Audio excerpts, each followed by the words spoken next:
আজকের ভিডিওতে আমরা আলোচনা করব পশ্চিম এশিয়ার বর্তমান অস্থিরতা ভারতের অর্থনীতির উপর কী ধরনের প্রভাব ফেলতে পারে, বিশেষ করে জ্বালানি তেলের দাম, মুদ্রাস্ফীতি এবং অর্থনৈতিক প্রবৃদ্ধির উপর এর প্রভাব কী হতে পারে সেটাই সহজভাবে বোঝার চেষ্টা করব। বর্তমানে পশ্চিম এশিয়ার কিছু অঞ্চলে অস্থিরতা বৃদ্ধি পাচ্ছে, বিশেষ করে ইরান সংলগ্ন এলাকায়। এই অঞ্চলটি বিশ্বব্যাপী জ্বালানি সরবরাহের জন্য খুবই গুরুত্বপূর্ণ। বিশ্বের একটি বড় অংশের অপরিশোধিত তেল এখান থেকে রপ্তানি করা হয়। তাই এই অঞ্চলে কোনো ধরনের সংঘাত বা উত্তেজনা তৈরি হলে তা সরাসরি বিশ্ববাজারে তেলের দামের ওপর প্রভাব ফেলে। ভারত একটি বড় তেল আমদানিকারক দেশ। দেশের মোট প্রয়োজনের বেশিরভাগ তেল বিদেশ থেকে আমদানি করা হয়। ফলে আন্তর্জাতিক বাজারে তেলের দাম বাড়লে ভারতের আমদানি খরচ বেড়ে যায়। এর প্রভাব ধীরে ধীরে দেশের ভেতরে পড়তে শুরু করে।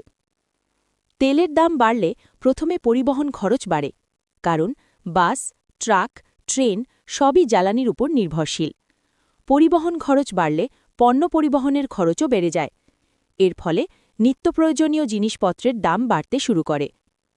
মুদ্রাস্ফীতি বলতে বোঝায় সময়ের সঙ্গে সঙ্গে জিনিসপত্রের দাম বৃদ্ধি পাওয়া।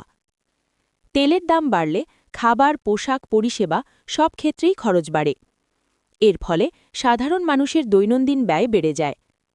যখন খরচ বাড়ে, মানুষ সাধারণত কম খরচ করার চেষ্টা করে। এর ফলে বাজারে চাহিদা কিছুটা কমে যেতে পারে। ব্যবসা এবং উৎপাদনের উপর এর প্রভাব পড়ে, ফলে দেশের জিডিপি বৃদ্ধির হার ধীর হয়ে যেতে পারে।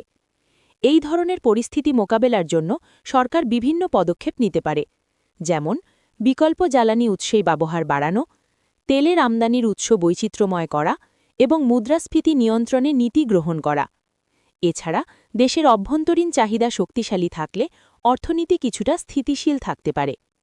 এই পরিস্থিতির প্রভাব সাধারণ মানুষের উপর ধীরে ধীরে পড়ে, যেমন দৈনন্দিন খরচ বৃদ্ধি, যাতায়াত খরচ বাড়া এবং সঞ্চয়ের উপর চাপ তৈরি হওয়া। সারসংক্ষেপে বলা যায়, পশ্চিম এশিয়ার অস্থিরতা ভারতের অর্থনীতির উপর কিছুটা প্রভাব ফেলতে পারে, বিশেষ করে তেলের দামের মাধ্যমে। তবে পরিস্থিতি অনেকটাই নির্ভর করে আন্তর্জাতিক বাজার এবং সরকারের নীতির উপর।